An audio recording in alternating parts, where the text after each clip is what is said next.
एक बार अकबर और बीरबल तालाब के किनारे घूम रहे थे। तभी बीरबल ने अकबर से कहा कि इंसान पैसों के लिए किसी भी चुनौती को पूरा कर सकता है। तभी अकबर ने अपना हाथ तालाब के ठंडे पानी में डाला और कहा कि मुझे नहीं लगता कि इस कड़कड़ाती सर्दी में कोई भी व्यक्ति रात भर तालाब के ठंडे पानी में खड़ा रह सकता है। बीरबल ने कहा कि चलो इस बात का ऐलान करवाया जाता है। बादशाह अकबर के द्वारा यह ऐलान कराया गया कि जो भी व्यक्ति रात भर यमुना नदी के ठंडे पानी में खड़ा रहेगा उसे 1000 अशर्फियाँ इनाम दी जाएंगी। यह सुनकर एक गरीब ब्राह्मण अकबर के दरबार में उपस्थित हुआ और उसने इस चुनौती को स्वीकार किया कि वह सर्दी की रात में पूरी रात यमुना नदी के ठंडे पानी में खड़ा रह सकता है, क्योंकि उसे अपनी बेटी के विवाह के लिए पैसों की आवश्यकता थी। चुनौती का दिन तय किया गया और जिस दिन यह चुनौती रखी गई उस दिन गरीब ब्राह्मण सूर्यास्त के बाद यमुना नदी में उतरने के लिए दरबार में प्रस्तुत हुआ। उसके ऊपर निगाह रखने के लिए दरबार की तरफ से 2 लोगों को नियुक्त किया गया। व्यक्ति रात भर यमुना के ठंडे पानी में खड़ा रहा। जब सुबह हुई तो गरीब ब्राह्मण यमुना नदी के शीतल जल से बाहर निकलकर अकबर के दरबार में उपस्थित हुआ ताकि अपना इनाम प्राप्त कर सके। अकबर ने उस गरीब ब्राह्मण से कहा कि कमाल है गरीब ब्राह्मण, तुमने चुनौती को पूरा किया, लेकिन कृपया बताएं कि रात भर तुम यमुना नदी के ठंडे पानी में किस तरह खड़े रहे। गरीब ब्राह्मण ने अकबर को बताया कि जहाँ पनाह आपके महल में दूर एक दीपक जल रहा था। मैं पूरी रात उसी दीपक को देखकर यमुना नदी के जल में खड़ा रहा।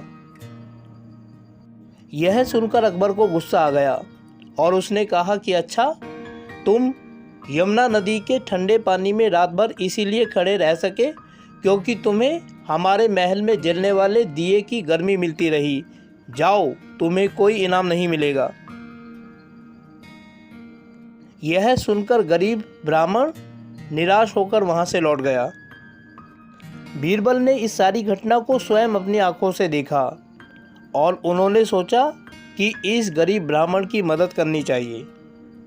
अगले दिन जब दरबार लगा तो बादशाह अकबर ने देखा कि बीरबल दरबार में नहीं आए हैं। उन्होंने अपने संदेशवाहकों से कहा कि जाकर पता करो बीरबल दरबार में क्यों नहीं आए।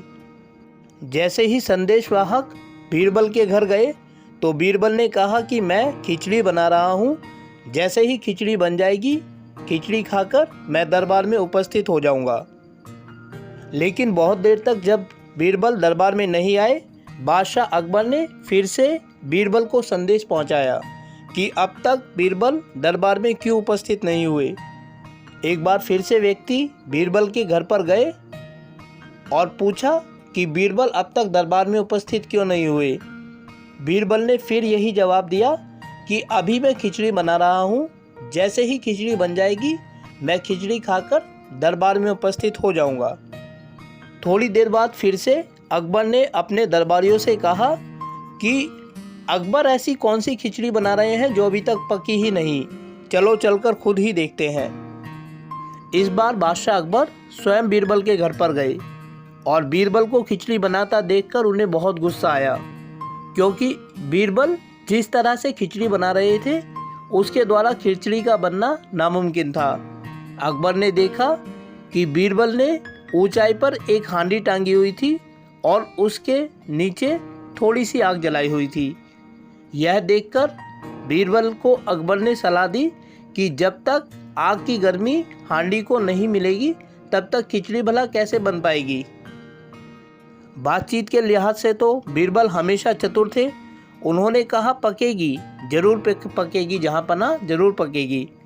जब यमुना नदी के शीतल जल में खड़े रहने वाले एक ब्राह्मण को आपके महल में दूर जलने वाले दिए से गर्मी मिल सकती है, तो इतनी दूरी से इस खिचड़ी को भला कैसे गर्मी नहीं मिलेगी।